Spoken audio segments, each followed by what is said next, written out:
Thank you. Number 4 from Non, please. Non Jenkins. The Welsh Assembly Government has been doing excellent work with its autism strategy, way ahead of other parts of the UK. And although ring-fenced grants to local authorities come to an end next year, I believe that Gwenda Thomas has earmarked a central pot of money to spend on ASD developments. Can we count on your support to continue this good work? Elizabeth, please. Yes, thank you. Yes, it is coming to an end, and I hope Gwenda Thomas does continue the funding. It just goes back to my issue with individual grants coming out of the Assembly instead of empowering local communities and giving local communities the money, even local authorities, the money to develop strategies. You know, we know our own communities and we know what we need to spend the money on. So the problem we've got is every funding programme has a beginning and it has an end, and that just creates doubt and insecurity. So, you know, absolutely that funding programme needs to continue, and I do recognise the good work that's come out of the Assembly regarding that. Luke. Thank you. Well, again, I absolutely agree. I mean, I do have some experience of autism and Asperger's. We've taken on, again, several people with, I mean, obviously there is a scale of autism who are the sort of the weaker end of the scale, I suppose, in that respect. And my brother-in-law has got fairly severe autism and Asperger's. And he has benefited from various schemes, so that he's now living independently. He's living in a flat on his own, and so from our personal experience of it, I sincerely hope that the programme of funding does continue, and I will be supporting that. Well, Gwenda Thomas has done some excellent work as a minister with responsibility for social services, and I say that even though she's not in the same political party as me. She's a Labour Party minister, but she has been a very caring person and has taken her principles and put them into action, and has found budgets for a number of the issues that are important to a number of you here and to us here in Ceredigion. Yes, the budget needs to be continued. There is a tension here sometimes in terms of funding for services locally, in that local authorities want the funding to come directly to the local authorities and for them to decide what the funding is spent on. Very often, organisations then who have been in receipt of that funding when it was ring-fenced don't want to see local authorities gain control of that funding, because they fear that local authorities may well find priorities in education or other aspects of work. And it is a fine balance for the Assembly Government to strike, to know whether it should be direct funding to organisations or ring-fenced funding for particular work, or whether the funding should be given to local authorities to decide on local priorities. But certainly in terms of this budget, then it should continue, and the work that Gwenda and others have developed over on autism issues over the past 4 years, then hopefully will be continued by whatever minister is in the next Assembly Government. Finally, Elizabeth again. I thought I'd answered. Have I answered? Yes, yes. Oh, I have answered. I must have been asleep. Oh. No. Number 5.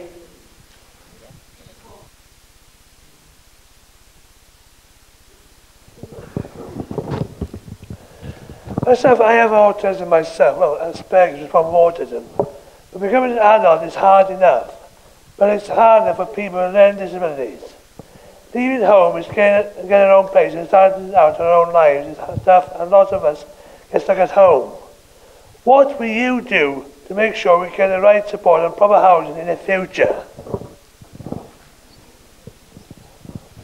Can you answer that question again, William, so they get Yeah, it? I said, becoming an adult is hard enough for anyone, but it's harder for people with learning disabilities.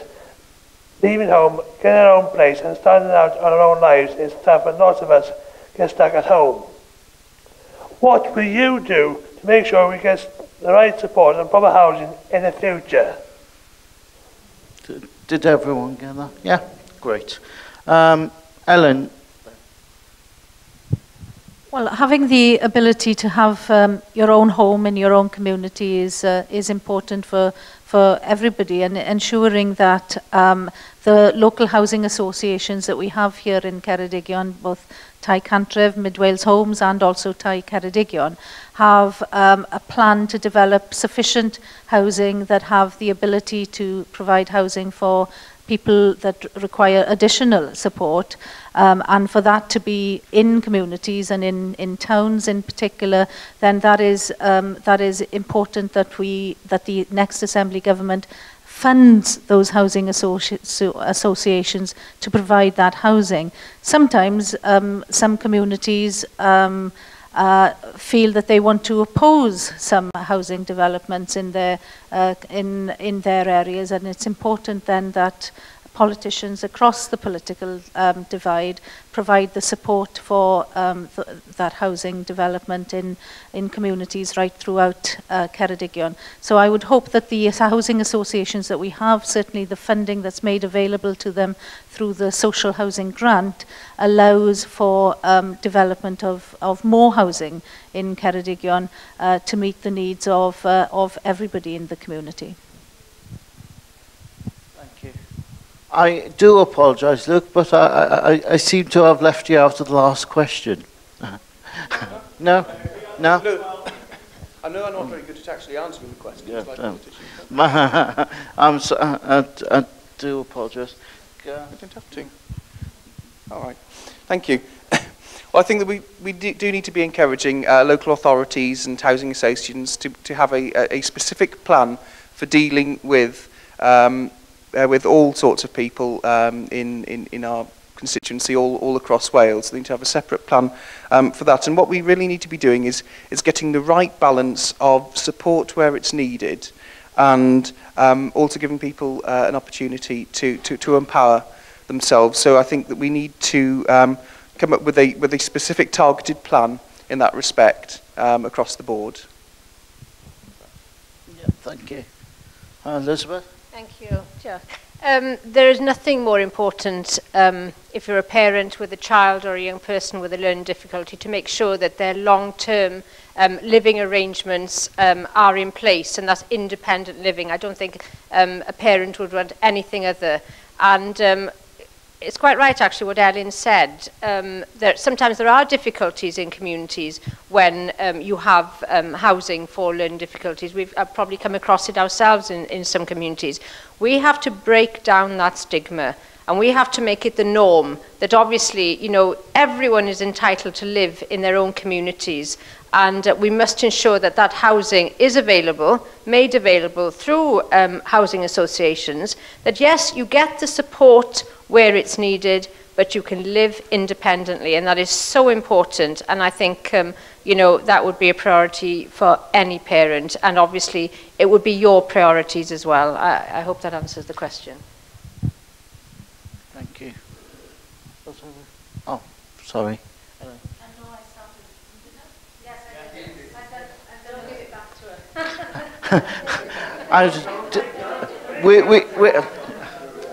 If you only knew what my nerves are like.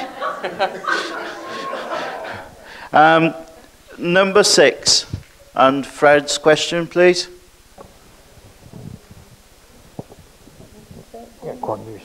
Fred would like me to read this question. When I was younger, I learnt carpentry, upholstery, sheet metal work and repairing vehicles. What will you do to make sure people are trained in practical skills they can use in the world and work? Thank you. And I'm going to start with Elizabeth, please. Thank you.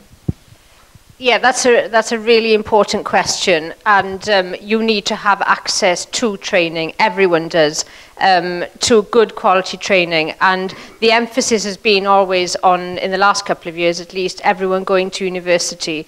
Well, not everyone wants to go to university, and there needs to be that availability for training courses, for school leavers, for people with learning difficulties, to have that ability to train. And I know Coleg Ceredigion is an excellent example. and we must continue that. But it's very important. That goes down to political will again. It has to be led by the politicians, but it should be a fundamental right that everyone with a learning difficulty, like Helen, is given the skills to go out and to be able to train, but also to be able to get employment as well. Thank you. Thank you. Very briefly then, Luke, please. Thank you. Well, again, not making a political point, but under the last government in Westminster, there was a scheme to get 50% of young people into university, and I don't like arbitrary targets like that. Not everybody is suited to university, and in society we need a diverse range of skills to. We need people who will build houses, who will have all these practical skills, as well as your solicitors and your doctors and the people who need a university degree. We need to get a good balance between that. I feel that we should be supporting more apprenticeships, traditional apprenticeships, to get people learning these skills, which unfortunately do seem to be dying out. And I feel that on these apprenticeships, on training college schemes like this, we should also be having quotas, as has been suggested before, for people with learning disabilities to help them empower themselves and to earn money in the future. Well, sometimes it happens that when you're the last person to answer the question, you're agreeing with everything that the other two people have said, and it's certainly the case in this question for me. Practical skills in communities are hugely important, just as important as anybody having a university degree or high-flying qualifications of that nature, because a community will always need its plumbers, its builders, and all kinds of other skills as well. So yes, we need to be investing in apprenticeships and greater apprenticeships within local small businesses, but also, as Elizabeth said, looking to support the work that Coleg Ceredigion are doing and the important work that they do with young people in order to provide the skills for young people and the training placements for young people. But if going back to the question that was raised earlier by Helen, then after the training then needs to come the jobs, and that is, I think, the big gap that we still haven't tackled as a society. And as we discussed earlier, there are ideas about possibly putting that into legislation, which would make all of that more straightforward in the public sector and in the private sector.